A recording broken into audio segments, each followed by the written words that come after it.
చిత్ర పరిశ్రమలో most happening heroine గా దూసుకెళ్తున్నారు శ్రీలీల.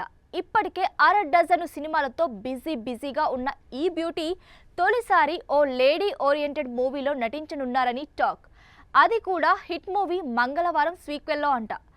అజయ్ భూపతి దర్శకత్వంలో పాయల్ రాజ్పుత్ లీడ్ రోల్లో నటించిన చిత్రం మంగళవారం 2023 నవంబర్ 17న రిలీజ్ అయిన ఈ చిత్రం హిట్గా నిలిచింది. ప్రత్యేకించి పాయల్ రాజ్పుత్ నటనకి మంచి మార్కులే పడ్డాయి.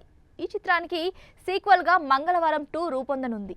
అయితే ద్వితీయ భాగంలో తాను లీడ్ రోల్లో నటించడం లేదంటూ పాయల్ రాజ్పుత్ ఇండైరెక్ట్గా చెప్పారట. సీక్వెల్లో పూర్తిగా కొత్త కథ ఉంటుందని, అందుకే పాయల్ రాజ్పుత్ కాకుండా మరో హీరోయిన్తో ఈ చిత్రాన్ని తెరకెక్కించే ఆలోచనలో అజయ్ భూపతి ఉన్నారని సమాచారం. సీక్వెల్ కథకి శ్రీలీల అయితే సరిగ్గా సరిపోతుందన్నది ఆయన ఆలోచన అని ఫిలిం నగర్ టాక్. అయితే మంగళవారం 2 గురించి శ్రీలీలతో ఆయన చర్చించారా లేదా, ఈ మూవీకి ఆమె పచ్చజెండా ఊపుతారా లేదా వంటి విషయాలపై అధికారిక ప్రకటన వచ్చే వరకు వేచి చూడక తప్పదు.